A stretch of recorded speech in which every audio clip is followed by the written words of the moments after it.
잠시 기도하겠습니다. 하나님, 오늘도 하나님 말씀 앞에 섰습니다.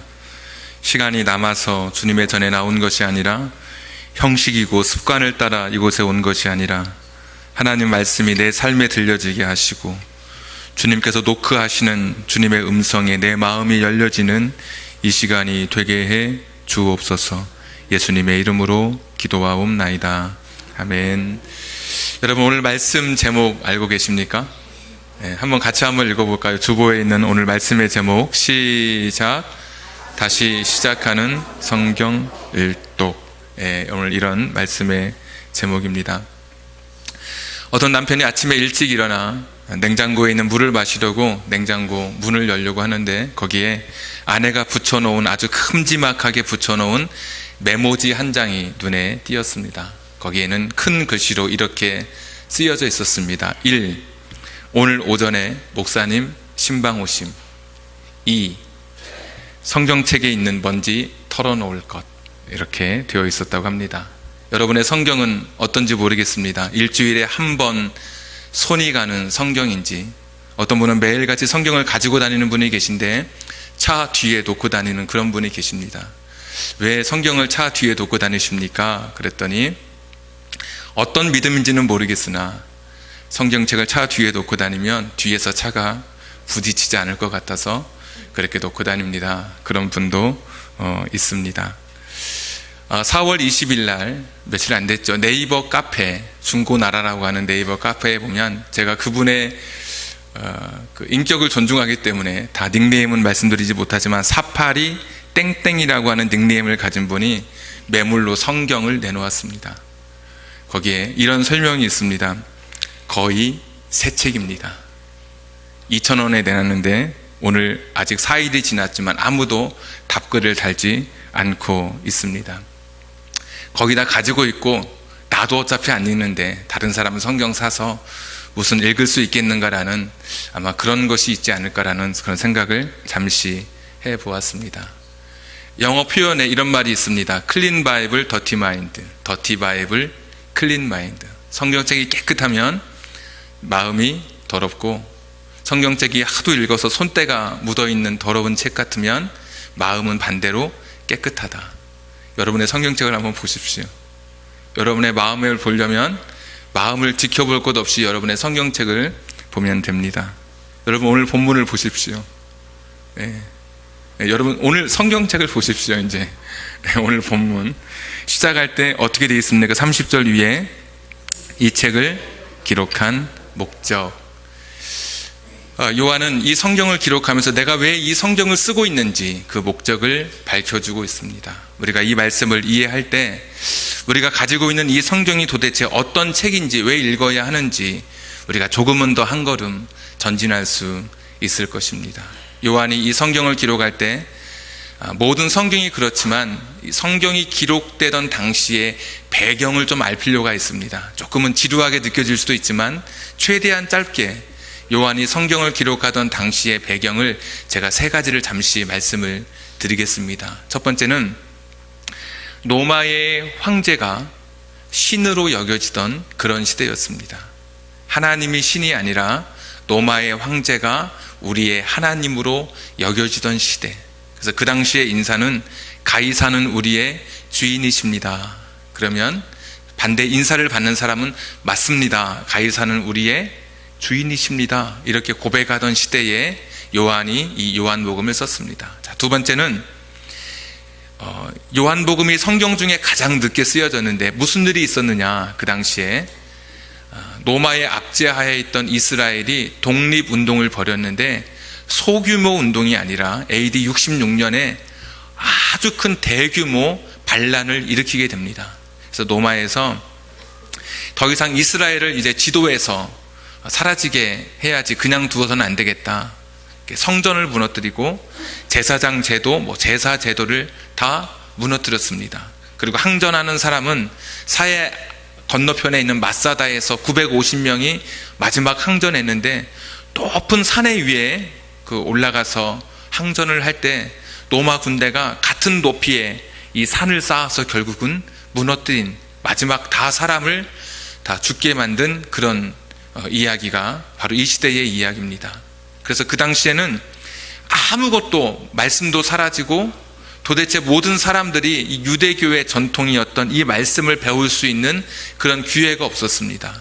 그런데 그때 사도 바울을 가르쳤던 가말리엘이라고 한번 여러분 들어보셨죠? 가말리엘의 아들이, 가말리엘 2세가 이 성경이 쓰여지던, 요한복음이 쓰여지던 한 10년 전에 한 곳에 로마 황제의 재가를 받아서 율법 학교를 세웁니다. 우리는 독립운동하지 않고 이제는 율법만, 우리가 가지고 있는 그런 전통만 가르치겠습니다. 학습할 수 있도록 율법 학교를 열겠습니다. 그래서 허락을 받아서 율법 학교를 열었습니다. 자, 그런데 거기에서 이 가말리엘 2세가 굉장히 기독교인들에 대해서 적대적인 감정을 가지고 있습니다. 18개의 매일같이 외우는 암송 기도문이 있었습니다. 18개. 그런데 그 18개 중에 12번째가 무엇이었냐? 기독교인을 저주하는 기도를 그 안에 넣었습니다. 나사렛 도당과 이단들은 생명책에서 지워질 것이다. 절대로 의인들과 함께 그 이름이 쓰여지지 않을 것이다. 12번째 그런 기도문을 외웠습니다. 그러니까 그리스도인들은 굉장히 외롭죠. 시장에서, 길거리에서 만나는 사람들은 하나님이 우리의 신이 아니라고, 신은 눈에 보이는 가이사 황제가 우리의 신이라고 이야기하고 있고, 같은 동족이었던 유대인들을 만나면 유대인들은 기독교 유대인들을 향해서 말하기를 너희가 믿고 있는 예수는 가짜라고, 나사렛 예수는 진정한 하나님의 아들이 아니라 인간에 불과한, 성인에 불과한 사람이라고 계속 가말리엘이라고 하는 그 엄청난 학문적 깊이를 가지고 기독교인들을 계속해서 혼란스럽게 했었습니다. 세 번째, 영지주의라고 하는 이단이 그 당시에 있었습니다. 영지주의의 핵심은 영은 선하고 육체는 악한 것인데 어떻게 예수님이 악한 육체 속에 육체를 입고 하나님이 오실 수가 있겠느냐. 예수님은 그분이 오신 거는 맞는데 육체를 입고 오신 것이 아니라 눈에 보여지는 허상으로 오신 것이다. 이런 영지주의가 굉장히 활발하던 때, 그때 바로 이 요한복음이 쓰여졌습니다. 하나님의 아들이라고 하는 것, 예수님이 구주라고 하는 이 사실을 다 뒤흔들 수 있는 환경, 그리고 그 당시의 사회 분위기가 아주 팽배해 있을 때, 기독교인으로 살아가는 것이 너무나 힘들고 믿음이 허약해지려 하던 그 위기의 때에 이 요한복음이 기록되었습니다.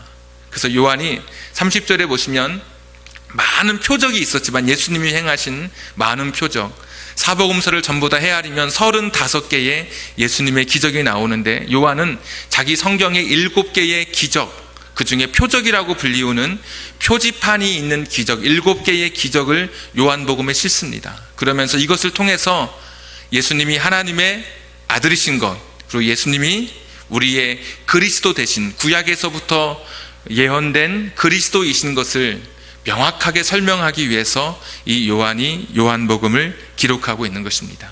31절에 보시면 오직 이것을 기록함은 너희로 예수께서 하나님의 아들 그리스도이심을 믿게 하려 하며 또 너희로 믿고 그 이름을 힘입어 생명을 얻게 하려 함이라. 기록한 목적이 분명하죠. 흔들리던 그때 하나님이 도대체 이 황제가 하나님인가, 예수님은 정말 사람이었는가, 그리고 예수님은 하나님의 아들이 아니라 일반 예언자 중에 좀 더 특별한 사람이었는가, 이렇게 고민스럽고 내 믿음을 지키기 어려울 때 바로 그때 요한이 이 성경을 기록하는 것입니다. 기록하면서 분명하게 이야기하고 있는 것이죠. 내가 이것을 기록하는 것은 예수님이 하나님의 아들이신 것, 그리고 예수님이 그리스도이신 것을 내가 드러내기 위해서 오늘 이 성경을 기록하고 있다, 이렇게 설명하고 있습니다. 그래서 요한은 자기 지식을 자랑하기 위해서 성경을 기록한 게 아니라, 다른 사람들의 호기심을 채워주기 위해서 기록한 게 아니라, 오직 한 가지, 예수님이 누구신지 그분을 알려주기 위해서 이 성경을 기록했습니다. 요한의 생애를 조금 더 살펴보면 이것이 얼마나 더 정확한 표현인지 여러분 알게 될 것입니다. 요한은 예수님의 제자 중에 좀 특별한 제자였죠. 베드로, 야고보, 요한은 예수님이 특별한 곳에 갔을 때 특별하게 데리고 갔던 사람이 이 3명의 제자였습니다. 처음으로 죽은 사람이 살아나던 야이로 회장당의 딸을 달리다굼 하며 일으키실 때 그때 3명만 데리고 갔습니다. 변화산에서 천국을 보게 하실 때 변화된 몸, 영광스러운 몸으로 변화되었던 그 광경을 보게 하던 때에도 베드로, 야고보, 요한 세 사람만 데리고 갔습니다. 또 마지막 겟셋마네 기도하실 때, 십자가를 목전에 두고 기도하실 때 11명과 함께 겟셋마네 동산에 올랐지만 특별히 3명만 데리고 좀 더 나아가서서 예수님의 기도 소리가 들릴 수 있도록 예수님이 흘리는 땀방울을 볼 수 있는 그런 특별한 혜택을 받은 특권이 있었던 사람들이 바로 베드로, 야고보, 요한이었습니다. 그런데 여러분, 이 놀라운 이 세 가지 이야기가 정작 요한복음에는 기록되어 있지 않다는 사실입니다.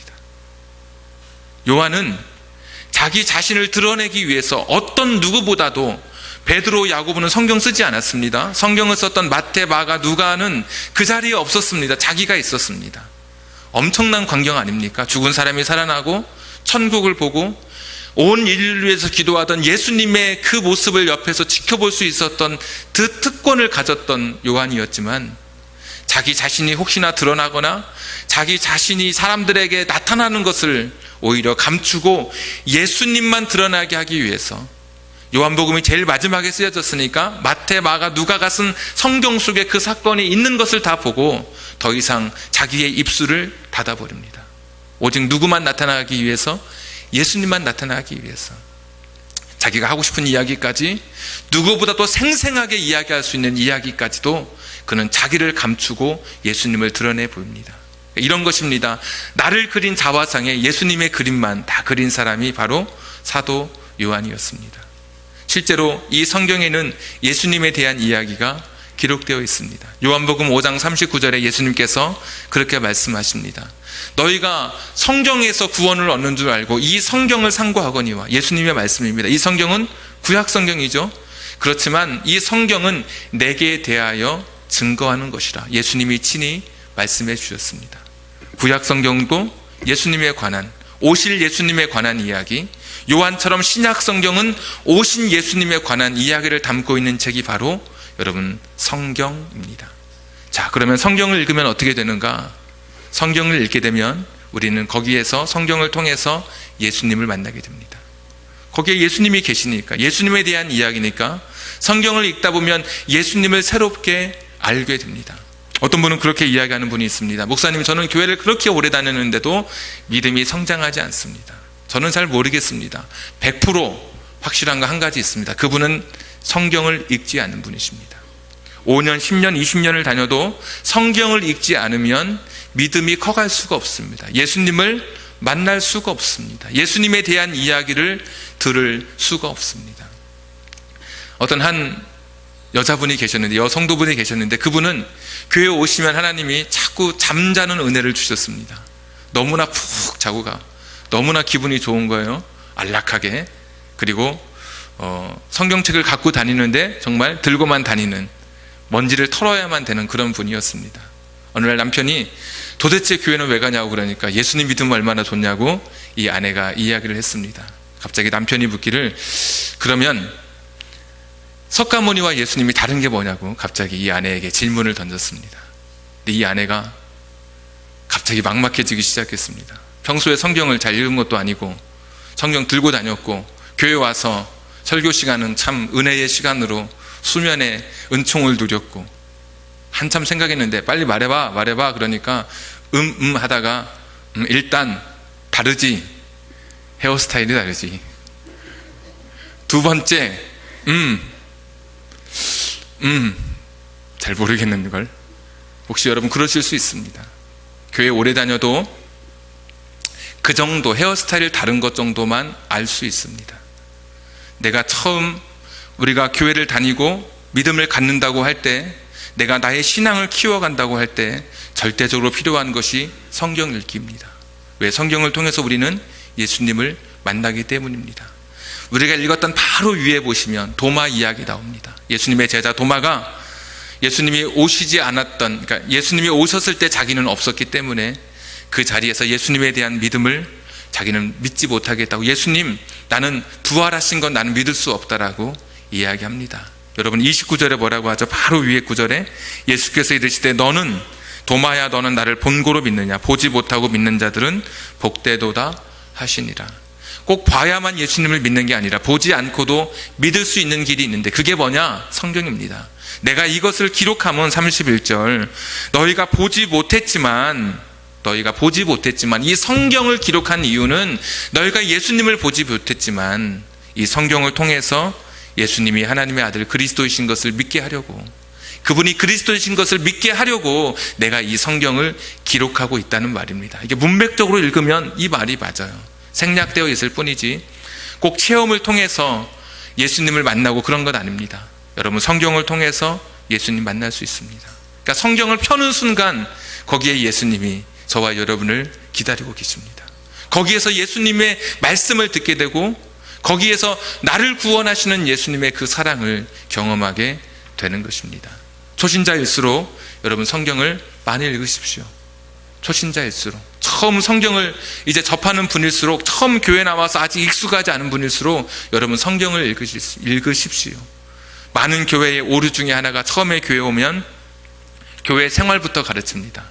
그런데 그게 아니죠. 처음에 교회 오면 성경 읽는 것부터 가르치고 기도하는 것을 가르쳐야 되는데, 교회 올 때는 와서는 언제 일어서고 언제 앉고 헌금은 언제 하고 어떤 예배 드리고 이런 거 강조하다가 정작 중요한 것을 놓치는 경우가 많은데, 여러분 성경 읽기에 올 한 해 도전해 보실 수 있기를 바랍니다.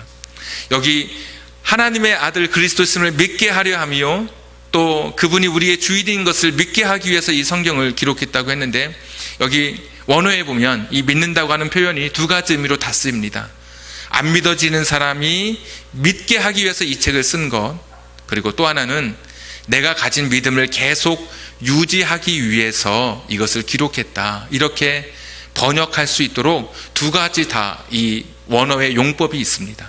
그러니까 처음 내가 믿음을 갖기 위해서 예수님을 하나님의 아들로 또 그리스도이신 것을 믿기 위해서 성경을 기록했고, 이것이 또 하나 첫 번째고, 또 하나의 의미는 내가 가지고 있는 이 믿음을 계속해서 유지하게 하기 위해서 하나님의 아들 또 예수님이 나의 구주가 되신 그리스도이신 것을 계속해서 그 믿는 믿음을 갖게 하기 위해서 이 성경을 기록했다. 이 두 가지 의미가 다 오늘 본문 속에 담겨져 있습니다. 여러분, 이미 나는 예수님을 나의 구주로 믿고 있는 분이 계시다고 여러분 고백하는 분이 여기 있을 것입니다. 나는 초신자는 이미 벗어났고 나는 어느 정도 나는 신앙을 갖고 있다라고 생각하는 분이 계실 것입니다. 여러분, 그것을 유지하려면 성경을 읽으셔야 됩니다. 요한이 쓰던 이 성경을 쓰던 시대가 가이사가 이 세상의 주인이라고 불리우던 시대라 그랬죠. 시장 길거리에 가면 가이사가 우리의 주님이라고 부르던 그런 시대였습니다. 하나님 말씀을 읽지 않으면 사람은 자기가 보고 듣는 것에 휩싸여 가게 되어 있습니다. 나쁜 것을 보면 나쁜 마음을 갖게 되고 안 좋은 것을 찾고 읽고 하게 되면 모방하게 되어 있습니다. 하나님 말씀으로 우리의 가슴을 채우지 않으면, 우리의 마음을 채우지 않으면 세상 이야기, 세상의 가이사에게 우리의 마음을 빼앗길 수밖에 없습니다. 지금도 세상의 가이사는 돈을 가지고 내가 너희들의 신이라고 이야기하고 있습니다. 권력을 가지고 내가 가이사, 내가 신이라고 이야기하고 있습니다. 어떤 사람의 명예를 가지고 어떤 사람의 국가가 그 사람의 신이 되어서 진정한 하나님이 우리의 신이 되지 못하도록 우리를 계속해서 유혹하고 위협해 가고 있습니다. 스마트폰, TV, 인터넷, 얼마나 많은 세상의 정보들 속에 여러분 노출되어 있습니까? 노아가 밀려오는 물결, 자기의 노아의 방주의 안팎으로 역청을 칠해서 이 세상의 물을 이겨냈던 것처럼 하나님 말씀으로 내 자신을 무장하고 채우지 않으면 결코 우리는 이 세상을 이겨낼 수 없는 사람들입니다. 기껏해야 설교 30분, 여러분 눈치 보이면 27분, 조금 제가 담대하면 35분, 이런 말씀 듣고 세상에서 태양의 후예 1부부터 16부까지 연속 2번, 3번 보시는 분들에게 20-30분의 설교 말씀이 얼마나 큰 힘을 여러분 그분들에게 작용할 수 있겠습니까? 얼마나 그분들에게 하나님의 말씀이 능력이 되겠습니까? 내가 하나님 말씀을 붙들지 않으면 절대로 이 세상에서 내가 믿음을 갖고 있는 내가 절대로 서갈 수가 없습니다. 보면 어떤 분들은 그 탤런트 중에서도 눈물을 흘리는데 억지로 눈물을 짜내서 흘리는 눈물과 자기 안에 눈물이 가득해서 그냥 밖으로 흘러나오는 눈물을 이렇게 흘리는 그런 연기를 하는 사람이 있습니다. 똑같이 눈물을 흘려도 우린 뒤에 사람의 연기를 보면서 우리의 마음속에도 같이 눈물을 흘리게 됩니다. 하나님의 말씀이 그런 것입니다. 내 안에 하나님의 말씀으로 가득 차 있을 때 이 세상을 이겨낼 수 있습니다. 내 안에 하나님의 말씀으로 가득 차 있을 때 이 세상의 그 어떤 것 앞에서도 담대하게 설 수 있는 것입니다. 여러분, 성경을 통해서 예수님을 지금 만나고 계십니까? 처음 교회 나오신 분이든 내가 이미 신앙생활을 오래 했던 분이든 여러분, 성경을 통해서 여러분 자신이 하나님이 원하시는 그런 삶의 아름다운 모습으로 만들어져 갈 수 있다는 것을 여러분 오늘 기억하실 수 있기 바랍니다. 자, 성경은 그런데 믿음만 갖는 것이 이 성경의 기능이라고 이야기하지 않습니다. 믿음이라고 하는 거 얼마나 추상적입니까? 내가 미국이 있는 것을 믿는 것처럼, 내가 예수님이 하나님의 아들이신 것을 믿는 것, 예수님이 그리스도이신 것을 믿는 것, 이 믿음만으로 성경의 역할이 다 한다고 오늘 성경은 이야기하지 않습니다. 31절에 보시면 중간에 또라고 하는 접속사가 있습니다. 또, 여러분 찾으셨습니까? 또? 따라하지 마시고 여러분 찾으셨어요? 또, 또 이것을 기록하면 또 너희로 믿고 그 이름을 힘입어 생명을 얻게 하려 함이라. 이것이 또 하나 성경을 읽으면서 우리가 얻게 되는 하나님의 은혜와 은총입니다. 성경을 통해서 어떻게 됩니까? 사람이 거기서 생명을 얻는다고 이야기합니다. 전제가 무엇이죠? 이미 우리는 다 죽었다는 전제하에 이 말씀이 지금 시작되는 것이죠. 어떤 분은 이렇게 반응할 수 있습니다. 아니, 어떻게 내가 내 발로 걸어 여기 왔는데 어떻게 내가 죽은 것입니까? 여러분, 먼 관점에서, 영원의 관점에서 보면 우리가 죽은 것일 수 있습니다. 요한복음의 생명은 항상 조회라고 말씀드렸죠. 항상 영원한 생명, 영적인 생명과 관련된 단어를 요한은 꼭 사용하고 있습니다. 여기가 조회입니다. 영원의 관점에서 볼 때 우리의 지금 육체의 생명은 살았으나 죽은 것입니다. 여기 있는 화초에 제가 과감하게 과일을 대서 끊었다고 생각해 보십시오. 지금은 나무가 살아있지만 좀 먼 관점에서 보면 땅에서 끊어졌기 때문에, 뿌리에서 끊어졌기 때문에 죽은 것인 것처럼 우리의 삶도 영원의 관점에서 보면 하나님의 생명과 연결되어 있지 않다고 하면 영원의 관점에서 볼 때 이 사람은 죽은 사람인 것입니다. 살아있는 생명이 아닌 것이죠. 그런데 성경은 우리가 알게 된 예수님, 우리가 성경을 통해서 깨닫게 된 그 예수님, 그분이 하나님의 아들 되시고 우리의 구주가 되신다는 이 사실을 힘입어서, 그 이름을 힘입어서 우리에게 영생을 주시는 능력이 바로 이 성경 안에 있다라고 말씀하고 있습니다. 성경을 통해서 성경 속의 주인이신, 주인공이신 예수님을 통해서 우리는 영원한 생명을 약속받습니다. 누구든지 주 예수를 믿으면 멸망하지 않고 영생을 얻을 수 있는 그 길을 이 성경 속에 열어 놓으셨습니다. 그냥 믿음으로 끝나는 것이 아닙니다. 내가 성경을 읽으면 이게 이렇게 성경이 이렇게 되는 것이고 이렇게 되는 것이구나, 지식적으로 쌓여지는 것이 전부가 아닙니다. 초신자가 성경의 깊이가 깊어지고 또 평소 믿음을 가지고 있던 기신자가 좀 더 성경의 이 말씀으로 내가 신앙의 능력을 커가는 것이 성경 읽기의 전부가 아니라 성경 읽기의 끝은 영원한 생명으로 우리를 인도해 가시는 하나님의 능력이라고 하는 것입니다. 그래서 성경 읽기는 이 땅에서 마무리되는 것이 아닙니다. 우리의 시선을 저 하나님 나라로, 저 영원으로 우리의 시선을 이끌고 갑니다.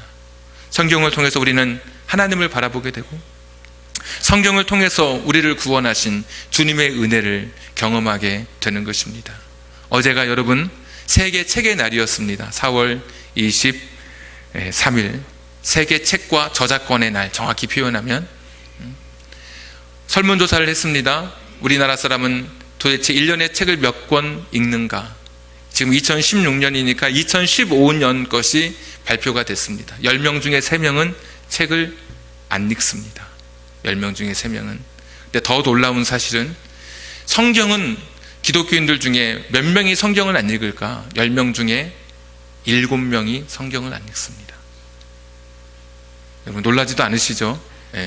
성경이 몇만 권만 팔려도 굉장히 베스트셀러라고 하는데 성경은 무려 200만 권이 팔렸습니다.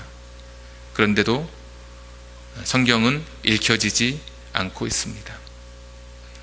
그 책이 어떤 책인지 오늘 요한을 통해서 우리가 이 말씀을 생각해 보았습니다.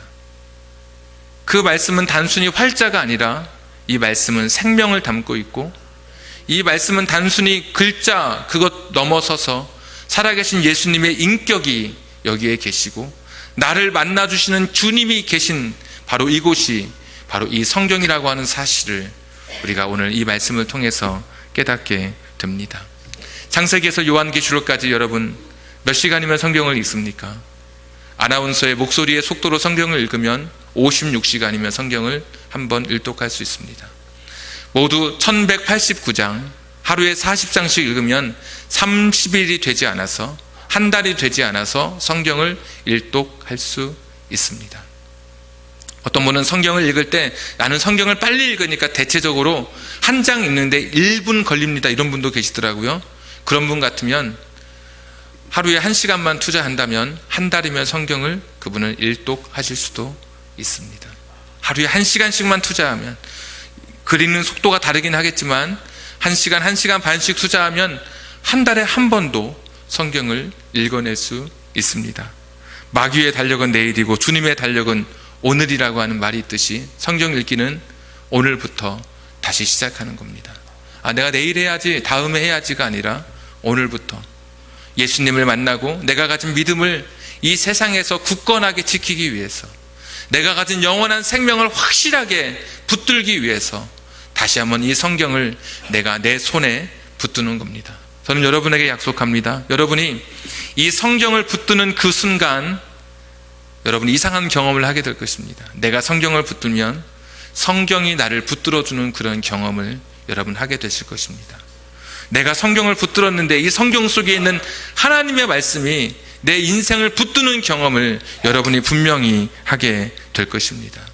어떤 분은 지금 내 삶에 형통함이 부족하다고, 내 삶에 돈이 부족하고, 나는 지식이 부족하고, 나는 건강이 부족하다고 이야기하는데, 여러분 진짜 부족한 것은 그것이 아닙니다. 여러분에게 진짜 부족한 것은 말씀이 부족한 것입니다. 지금보다 말씀 읽는 시간을 늘려보십시오. 말씀을 생각하고 말씀을 묵상하는 시간을 늘려보십시오. 그러면 분명히 우리의 삶이 달라지게 될 것입니다. 우리의 환경을 바라보는 시각이 분명히 달라지게 될 것입니다. 교과서를 읽지 않는 학생치고, 학교 책을 가까이 하지 않는 학생치고 공부 잘하는 학생이 없습니다. 신앙도 마찬가지입니다. 성경을 가까이 하지 않고 성경을 읽지 않고 믿음은 절대로 발전하거나 유지할 수 없습니다. 믿음은 비행기나 자전거와 같아서 앞으로 나아가지 않으면 절대적으로 그 자리에 머물러 있을 수 없습니다. 비행기도 가지 않으면 떨어지고 자전거도 앞으로 나아가지 않으면 넘어지듯이 신앙은 그 자리에 머물러 있는 법이 없습니다.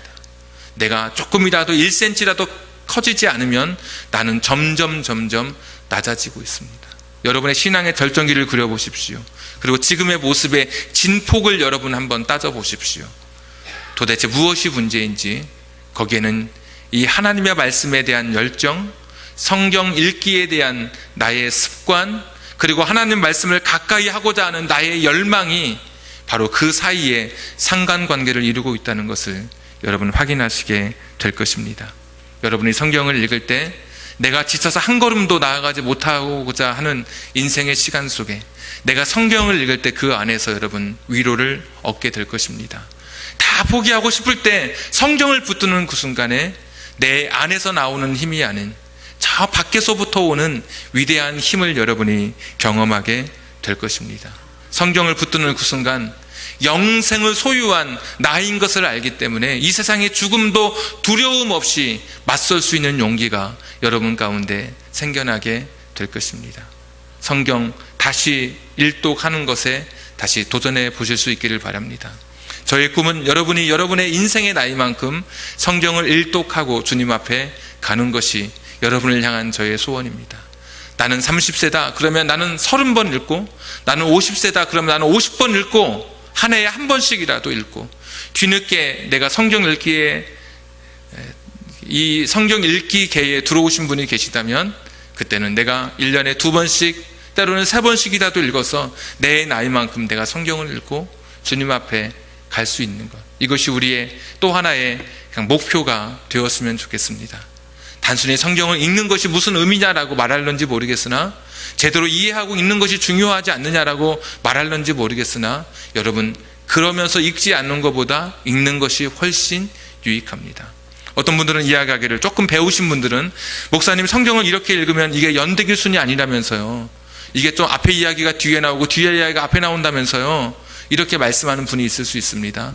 성경은 한 사람이 쓴 책이 아니기 때문에, 40명의 저자가 약 한 2000년간의 기간 동안에 쓰여진 책이기 때문에 그럴 수 있습니다.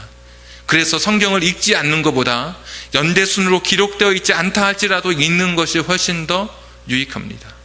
나는 연대순으로 읽고 싶습니다. 그런 분이 있다면 우리 교육자들에게 문의하십시오. 그러면 연대순 성경도 있습니다. 그 성경을 가지고 일독하셔도 됩니다. 조금 더 공부하신 분들은, 목사님 그거 말고 맥체인 성경 읽기법이 있다고 하는데요. 여러분, 그런 것도 있습니다. 구약 몇 장 읽고 신약 몇 장 읽고 뭐 이렇게 읽는 장단점이 있죠. 지루하지 않는 것도 있습니다. 그렇게 읽으셔도 됩니다. 어떤 성경 읽기법이 중요한 것이 아니라 오늘 내가 성경을 붙들고 읽기 시작하는 것이 중요합니다. 초신자라면 분명히 여러분의 믿음은 성장하게 될 것입니다. 이미 내가 믿음을 갖고 있는 기신자라면 그 성경 읽기를 통해서 내가 내 믿음을 유지할 수 있고 더 크게 굳건하게 키워갈 수 있을 것입니다. 그리고 마지막 죽음까지도 당당히 맞설 수 있는 영원한 생명을 확신할 수 있는 것, 이 성경 안에 기록되어 있습니다. 저는 여러분이 이 성경을 통해서 단순히 액세서리가 아니라 중고 매물로 내놓아야 할 만큼 그렇게 값어치 없는 그런 책이 아니라, 내가 이 세상 묻힐 때 내가 읽었던 그 성경책을 자식들에게 갑오로 물려줄 수 있는, 링컨의 어머니처럼 갑오로 물려줄 수 있는 위대한 인생의 부모님들 되기를 주님의 이름으로 축복합니다. 나의 눈물이 맺혀져 있는 그 성경 곳곳마다 나의 줄쳐져 있는 이 강하게 나의 신앙 고백이 되어져 있는 이 성경을 집안 대대로 남겨둘 수 있는 여러분 되시기를, 다시 한번 성경 일독에 도전하실 수 있는 여러분 되기를 주님의 이름으로 축복하고 당부드립니다. 우리 찬송가 우리 200장 우리 같이 한번 부르겠습니다. 찬송가 200장입니다.